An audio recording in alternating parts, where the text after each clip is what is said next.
Chronologie des événements mondiaux. 25 avril. Effondrement du putsch d'Alger. 25 avril 1961. Mère arrive tenant en main un volume d'Alice Bailey. Discipleship in the New Age. Les disciples de l'âge nouveau, qu'on lui a envoyé récemment. Pavitra, présent, montre à Mère une brochure qu'il a reçue de son côté. World Goodwill Bulletin, le bulletin de la bonne volonté mondiale, et proteste contre cette prolifération de mouvements qui tous prétendent faire l'union du monde et ces prosélytes qui font de la propagande dite spirituelle sans avoir trouvé eux-mêmes, en eux-mêmes, la vraie base spirituelle. Mère enchaîne.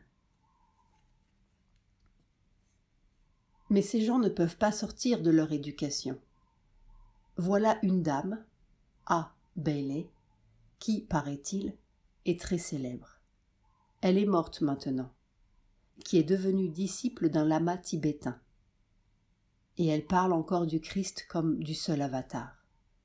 Elle ne peut pas en sortir. Et chacun a la vérité absolue. Riant. Mais ça m'a mis tellement en colère. Pourquoi colère? Je ne sais pas. Pas colère, mais une espèce de... Oh, on est excédé. Et je suis entourée de gens, ici même, qui me disent « J'envoie votre message à un tel. Il faut qu'il vienne ici. Ils doivent vous rencontrer. » Oh, je me suis dit, je m'en vais. Je vais me cacher quelque part. J'en ai assez. Je ne veux pas être chef de groupe. Oh, Seigneur, non, à aucun prix. C'est dégoûtant. Ça a commencé par ce fameux World Union, le mouvement pour l'union du monde, voir agenda du 4 mars 1961. Et maintenant, c'est le Sri Aurobindo Society qui s'en mêle. Cette société qui s'appropriera Auroville après le retrait de Mère. Auroville est un projet de la société Sri Aurobindo. Sikh. Ils ont fait une brochure où ils disent « Nous faciliterons vos relations avec la Mère ». Heureusement, on m'a envoyé le papier sur lequel c'était écrit. J'ai dit « Je ne prends pas cette responsabilité ». Voilà. J'ai accepté d'être présidente parce que c'est une affaire d'argent et que je voulais être une garantie que tous ces gens qui font de la propagande ne mettent pas l'argent dans leur poche pour leur satisfaction personnelle. Alors j'ai accepté d'être présidente pour dire que l'argent ira vraiment pour travailler pour Sri Aurobindo. C'est tout. Mais pas de responsabilité spirituelle. Je n'ai rien à enseigner à personne. Dieu merci. Pavitra. Mais Mère, A aussi, a été mordu par le virus de la propagande. Dans les statuts qu'il a envoyés, il a mis le centre d'études de Sri Aurobindo, à Paris, a pour but d'aiguiller les gens sur Pondichéry et la mer, etc. Oh, oh, quelle horreur! Quelle horreur, lui aussi! Silence. Je vais faire une déclaration. Je ne suis pas chef de groupe. Je ne suis pas à la tête d'un ashram. Oh, c'est dégoûtant. Mais ce n'est pas fini. Il y a cette J.M. qui se croit très intelligente et qui a écrit une lettre. Elle dit « C'est tout à fait le même enseignement, tout à fait. C'est toujours tout à fait le même enseignement. Ils ne comprennent rien à rien. » Satprem. Ils mélangent tout. Oui, ils n'ont pas de discernement. Il y a des mots, n'est-ce pas?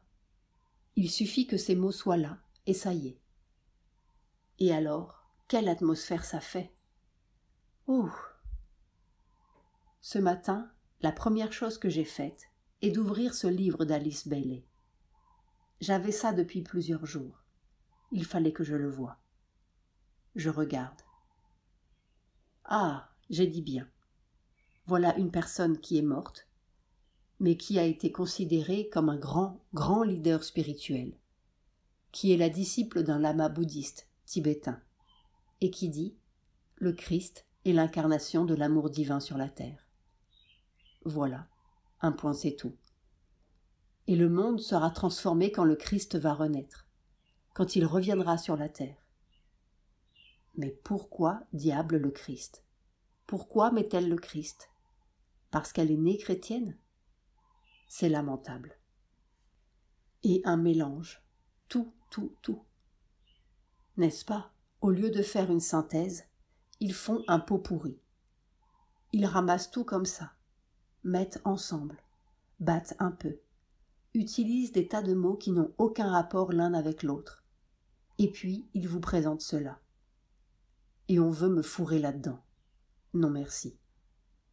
Après cela, je reçois les pages du projet de brochure de Sri Aurobindo Society pour distribuer parmi tous les disciples, tous les membres de la société, pour les encourager. C'était complet. La propagande la plus sotte, et puis au beau milieu d'un tas d'autres choses, qui n'ont rien à voir avec moi, je tombe sur ceci. Nous avons le grand bonheur d'avoir parmi nous la mère, et nous nous proposons d'être le transmetteur de tous ceux qui veulent entrer en rapport directement avec elle. Il voulait imprimer ça et le distribuer comme cela. Alors j'ai pris ma plus belle encre rouge et j'ai dit « Je n'accepte pas cette responsabilité. Vous ne pouvez pas faire cette promesse. Voilà, et j'ai coupé. Et maintenant voilà A qui fait la même chose. » Silence. Je perds mon temps. Déjà, avec tous les gens qui sont ici, mais je ne leur ai jamais dit qu'ils étaient mes disciples. Je leur ai dit qu'ils étaient mes enfants. Mais enfin, les enfants, on n'a pas besoin de faire tout ce qu'ils veulent, pour commencer. Enfin, je perds déjà tout mon temps à répondre à leurs lettres, qui sont plus que bêtes. Ils me posent des questions. On a déjà répondu au moins 50 fois aux mêmes questions, simplement pour le plaisir d'écrire. Alors maintenant, j'ai pris l'habitude de ne pas répondre. Je mets un mot, 2 mots, et puis voilà. Non, c'est dégoûtant. Satprem. Il y a cette phrase de Sri Aurobindo sur la propagande, que j'avais envoyée aux gens de World Union. C'est cela que l'on devrait publier partout. Tu ne te souviens pas? I don't believe in propaganda. Voilà la phrase en question extraite d'une lettre de Sri Aurobindo. Je ne crois pas en la publicité, sauf pour les livres, ni en la propagande, sauf pour la politique et les produits pharmaceutiques. Mais pour le travail sérieux, c'est un poison. Cela signifie un coup de publicité ou la célébrité. Or, les célébrités ou les coups publicitaires épuisent ce qu'ils portent sur la crête de leur vague et l'abandonnent, sans vie, brisés sur les rivages de nulle part. Ou cela veut dire un mouvement. Un mouvement, dans le cas d'un travail comme le mien, signifie la fondation d'une école ou d'une secte, ou quelque autre damné non-sens. Cela veut dire des centaines ou des milliers de gens inutiles qui viennent se mettre de la partie et corrompre le travail, ou le réduire à une farce pompeuse, d'où la vérité qui commençait à descendre se retire dans le secret et le silence. C'est ce qui est arrivé aux religions, et c'est la raison de leur faillite. 2 octobre 1934. On himself. Mais pardon, il y a une confusion dans tout cela. Ces gens de Sri Aurobindo Society n'avaient absolument rien à voir avec la vie spirituelle quand ils ont commencé. Ils ne se présentaient pas du tout comme un groupe spirituel. Rien. Absolument rien à voir. C'étaient des gens de bonne volonté qui voulaient ramasser de l'argent pour aider l'ashram. J'ai dit « Très bien, c'est excellent. Et tant que c'est comme cela, je suis derrière. On donne des papiers aux gens. On leur donne ce qu'ils veulent. Il suffit qu'ils soient seulement un tout petit peu intéressés, qu'ils sachent qu'il y a un ashram et qu'il faut l'aider à vivre. Et c'est tout. Il n'y a pas de yoga ni de progrès spirituel, ni rien de ce genre-là. C'était une organisation tout à fait pratique. Ce n'était pas la même chose que le World Union. Le World Union, lui, voulait faire une œuvre spirituelle sur la terre et créer une unité humaine. Je leur ai dit, vous prenez quelque chose d'intérieur et vous voulez en faire une chose extérieure. Et naturellement, c'est immédiatement pourri. Mais c'est pratiquement fini. Je leur ai coupé l'herbe sous le pied. Enfin.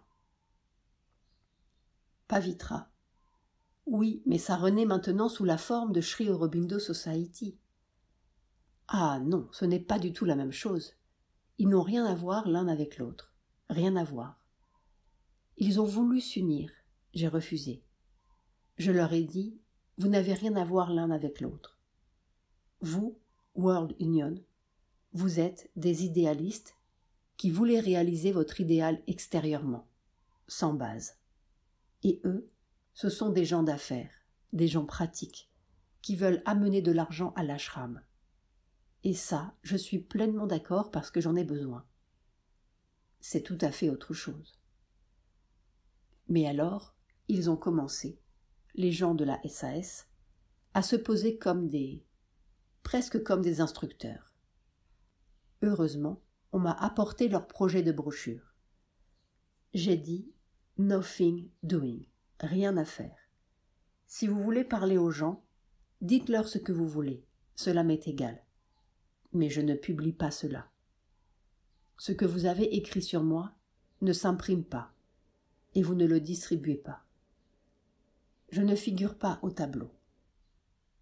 Mon nom, le fait que je suis présidente, c'est simplement pour donner ma garantie que l'argent ne va pas être mis dans la poche de ceux qui le reçoivent, que ce sera utilisé pour l'ashram, pour la vie de l'ashram, c'est tout. Et c'est comme cela que je donne ma garantie. Ce n'est pas du tout que je vais aider les gens à s'imaginer qu'ils font un yoga. C'est ridicule. J'ai dit l'autre jour à Nava, et je le lui ai dit assez fort pour que tout le monde puisse entendre. On peut supprimer d'emblée la bonne moitié des ashramites. Et nous ne perdrons pas un seul sadak, le chercheur de vérité. Alors il a ouvert une bouche. Les gens s'imaginent que par le fait qu'ils sont ici, ils deviennent des disciples et apprentis yogis. Mais ce n'est pas vrai. Voilà, maintenant ma colère est partie. C'est surtout cette pauvreté mentale. Partout on dit « Oh, ils ont les mêmes idées que nous.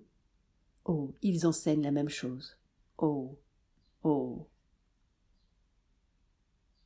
Silence. Pavitra sort. Mère donne des fleurs. Tiens, voilà la grâce. Hibiscus mutanilis, blanc. Tiens, voilà l'équilibre. Bégonia, blanc. Il est joli cet équilibre. Tiens, voilà la lumière sans obscurité. Eucharis grandiflora.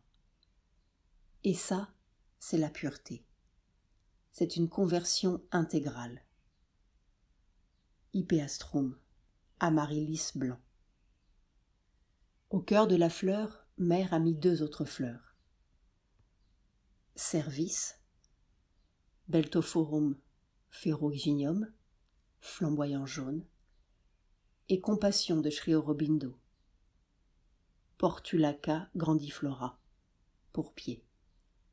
Une conversion intégrale avec Sri Aurobindo, sa compassion qui donne l'occasion de le servir. Mon petit, il est nécessaire de dire quelque chose d'un peu intelligent, non ? Je compte sur toi. Je compte sur toi. Oui, ça, c'est entendu. Sri Aurobindo me l'a dit. Mais moi, je suis derrière, invisible. Tu n'as pas besoin de me dire les choses.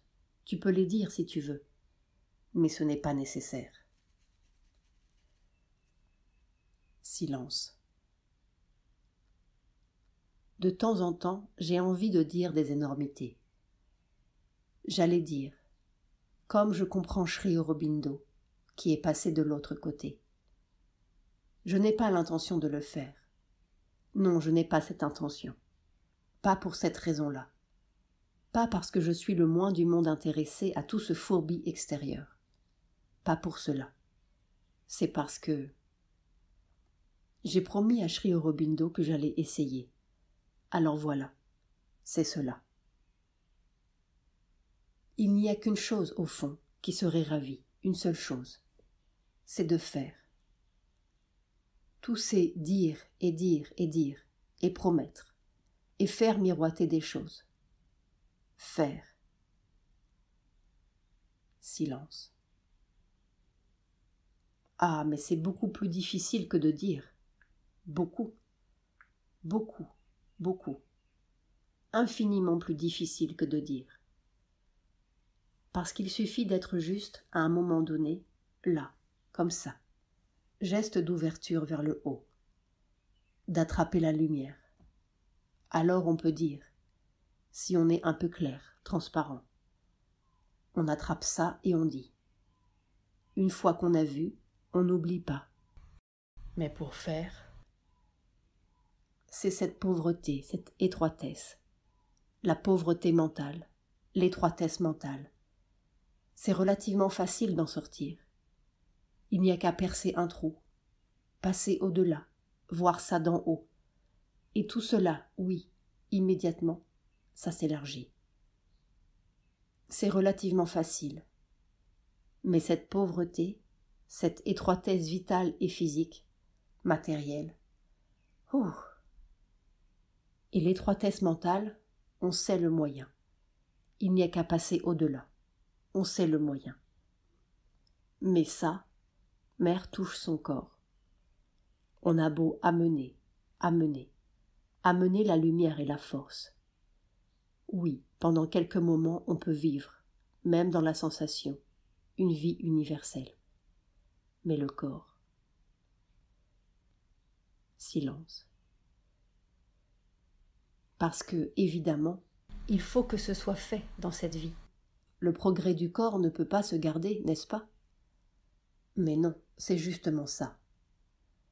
On peut, oui, mais ça ne sert à rien.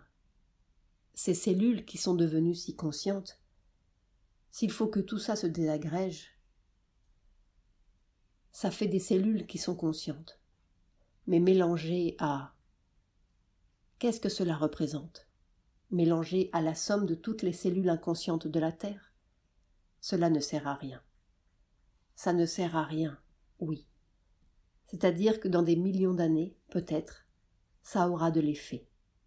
Petit à petit, comme ça, en faisant la boule de neige. Mais c'est justement ce que la nature fait. C'est son affaire interminable. Mais ce n'est pas le yoga. Mais une fois que tu auras fait la transformation dans ton corps, ce sera transmissible à d'autres. Ton expérience et ta réalisation seront transmissibles. C'est une question de contagion. Les vibrations spirituelles sont contagieuses, c'est tout à fait évident. Les vibrations mentales sont contagieuses. Mais dans une certaine mesure, les vibrations vitales aussi sont contagieuses, pas sous leur plus joli effet. Mais enfin, c'est évident. La colère d'un homme, par exemple, se répand très facilement. Eh bien, la qualité de vibration des cellules doit être contagieuse. Mais la difficulté, n'est-ce pas, tout le yoga au point de vue mental a été fait. Et puisqu'il a été fait, c'est comme quand on trace une route dans la forêt vierge. On a des points de repère et on avance. C'est relativement très facile. Mais là, rien n'est fait. On ne sait pas par quel bout le prendre. Personne ne l'a fait. Tout ce que l'on rencontre, ce sont les obstacles que les autres ont rencontrés, et devant lesquels ils ont dit simplement « c'est impossible ». Sri Aurobindo, lui, explique comment ce n'est pas impossible. C'est la seule chose. Mais lui-même ne l'avait pas fait, n'est-ce pas? Non, la moindre, pour la moindre chose, il faut tout trouver. Et tout trouver dans le monde de la plus totale ignorance. C'est vraiment là où l'inconscience est la plus inconsciente. L'ignorance est la plus ignorante. Silence. Bon, on verra. Après le travail. L'état de conscience habituel, c'est de faire quelque chose pour quelque chose. Par exemple, tous ces Rishi, ils faisaient leur hymne avec un but. La vie avait un but. Pour eux, le but était de trouver l'immortalité ou la vérité. Mais à n'importe quel niveau, il y a toujours un but. Nous parlons de réalisation supramentale. Ce but. Mais tout dernièrement, je ne sais pas ce qui s'est passé. C'est quelque chose qui a comme pris possession de moi. Je ne sais pas. Avec cette, comment dire, cette perception du suprême qui est tout, partout, fait tout, ce qui a été, ce qui est, ce qui sera, ce qui se fait, tout, n'est-ce pas? Tout d'un coup, il y a une sorte de... Ce n'est pas une pensée, ce n'est pas une sensation, ce n'est pas cela. C'est plutôt quelque chose comme une condition. L'irréalité du but. Pas irréalité. L'inutilité. Pas même l'inutilité. L'inexistence du but. Et même ce que je t'ai dit encore tout à l'heure. Ce qui reste dans le corps, cette volonté de faire l'expérience. Même ça, c'est parti. C'est quelque chose, je ne sais pas. Peu à peu, Mère entre en transe et se met à suivre l'expérience.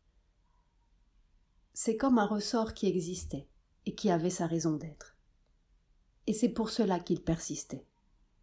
Faire ceci pour arriver à cela, et ceci mène à cela. Mais ce n'est même pas ça.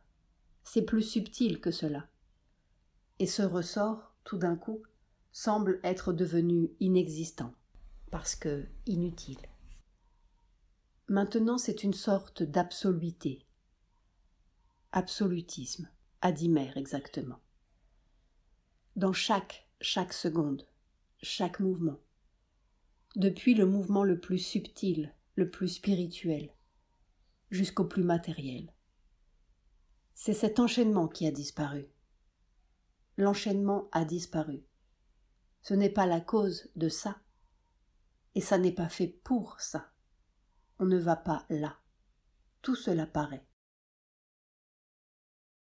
Silence. C'est peut-être comme cela que voit le suprême. C'est peut-être cela, la perception suprême, un absolu. C'est assez curieux.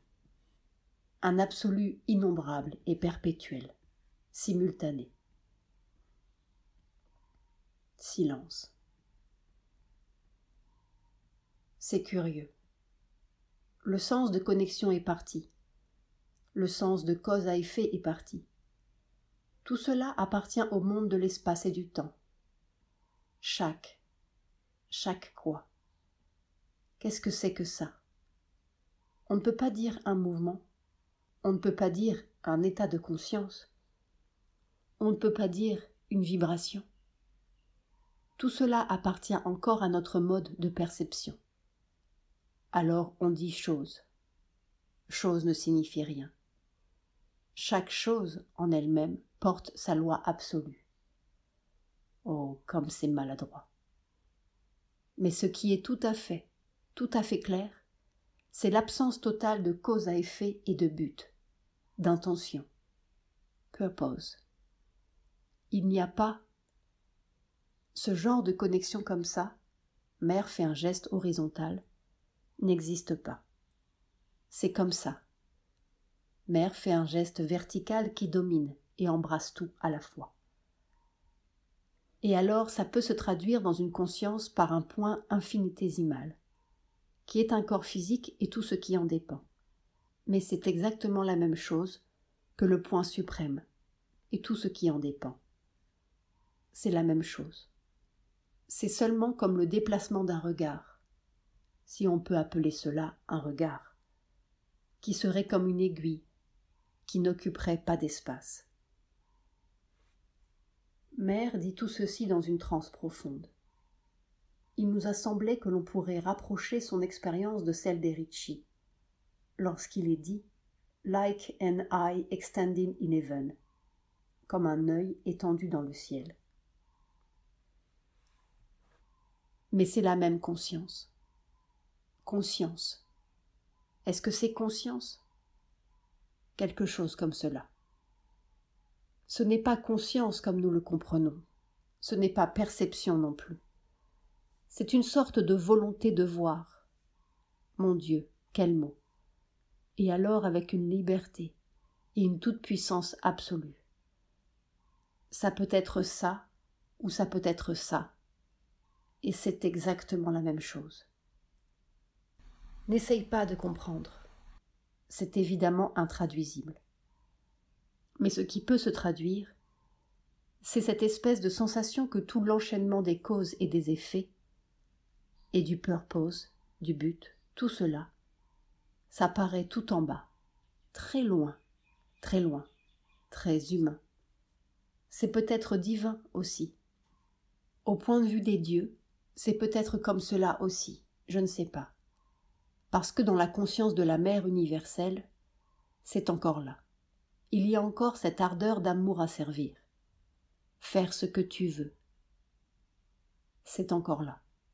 Alors c'est dans les dieux aussi. Silence. Ça paraît irréel, c'est très curieux. C'est cette nuit que c'est venu.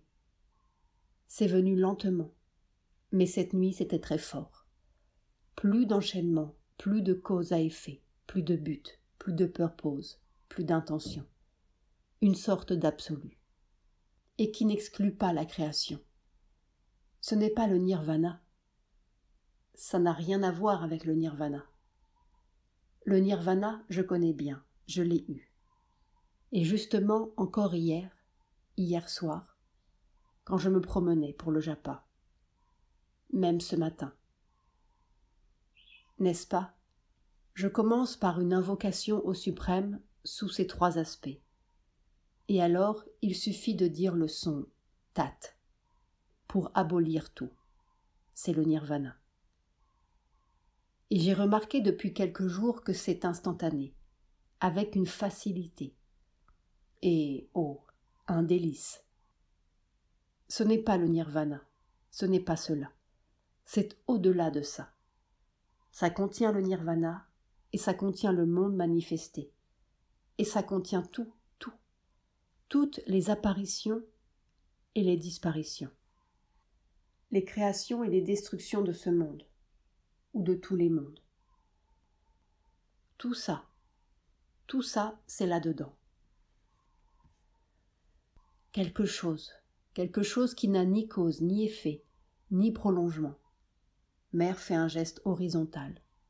Ni purpose, pas d'intention. Intention de quoi ? Il n'y a rien qui soit à faire. C'est comme ça. Mère fait le même geste vertical que tout à l'heure.